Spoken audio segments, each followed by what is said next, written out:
Well, conventional wisdom states that Greater Minnesota is suffering a brain drain. Its youngest and brightest leave home and make their mark in the big city. But a study released this week by the U of M challenges that overall assumption. Census data show that rural areas in our state are seeing an influx of people in their 30s. So is the rural brain drain actually a brain gain? Well, Ben Winchester was the lead researcher in this study. He's a rural sociologist for U of M Extension. By the way, he lives in Hancock, Minnesota, 150 miles west of our studios. Well, who are these, I guess, not quite middle-aged people that are returning to rural Minnesota? All sorts of people. Really, we've seen studies throughout western Minnesota that show that the people are very diverse. There's no general profile that we can say, you know, it's all engineers or all mechanics or folks like that, that they're all across the board. And these people are moving for three very simple reasons. A slower pace of life, safety and security, and the low cost of housing has actually attracted people out there. And this has been going on for roughly 30 of the past 40 years, almost under the radar. Wow. You know, what do they bring, these people, to areas of rural Minnesota that have seen population declines? And this is the real remarkable fact, is that in light of the fact that some of our rural communities have lost population, we've seen gains in this 30 to 49 age cohort. So it is the rule that we lose our kids, that rural areas, kids graduate, they go off to the Twin Cities area, they go off to college counties, but at the same time, these same communities are losing their kids, are gaining people aged 30 to 49. And these people are bringing with them job experience, skill sets. I mean, they're in their prime earning years. These are real assets to our rural communities. So in a sense, we like to kind of counter the brain drain language to use the brain gain language to show that even though we're losing our kids, we are gaining someone that's a really valuable resource for our small towns. Well, if you're a city planner or a county executive or an economic development person in Greater Minnesota, how can you leverage this? How can you maximize this? You bet.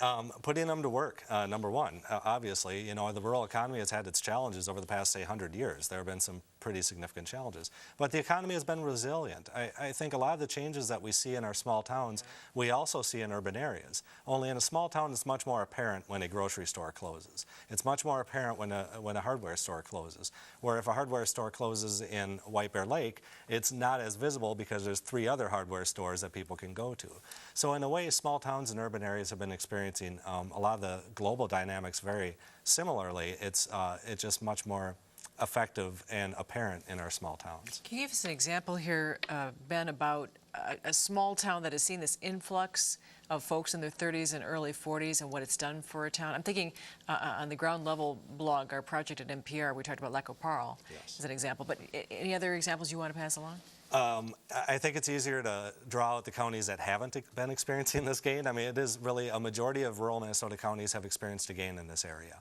The gains that we see over the 2000s haven't been as significant as the gains that we saw in the 1990s. And we think there's a couple of factors attributing to that change, and that's the economy has slowed down. The housing crisis has definitely left people to stay in their homes more. And the high price of fuel plays into the fact that people aren't as mobile as they used to be 10 years ago. But the overall fact is that almost half of Minnesotans move every 5 years.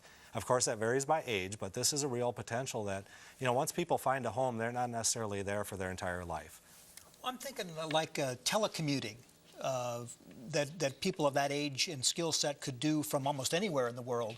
Does that speak to the need for, like, faster broadband, for instance, in Greater Minnesota, that sort of thing? That's a great need, and within Extension, too, we've been providing training for local communities and for businesses to get their sites online.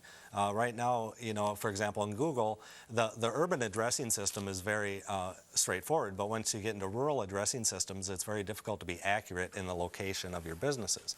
So we've been working to really put rural Minnesota on the map, and we're doing that through training of local citizens, local business owners. We've got partners with global mapping systems as well. I mean, we've got partners with Google. So there are opportunities here for us to get Minnesota on the map and make it easier for those people that do have a preference for what we call this low-density living, that people want to live in the slower pace of life.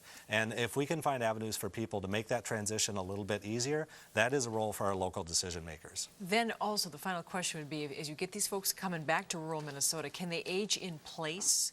Are there services for these folks when they get into their 70s and 80s to age there as well? No, that's a great question. population, and really the dynamics change over the age of 50, because again, and again over the age of 60, because as you age, you're unable to maintain your home in the same way that you once did. So this becomes not only an issue for transitional housing, but also provides an opportunity for the homes that are freed up. So in a sense, we call it the great brain circulation across the state. That people move from rural to urban and back to rural, and it's a big circulation.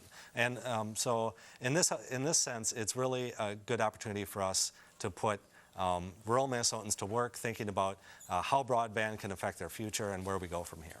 Great stuff. Thanks for coming over. Certainly my Nice to pleasure. meet Thank you. you. My pleasure. Thank you.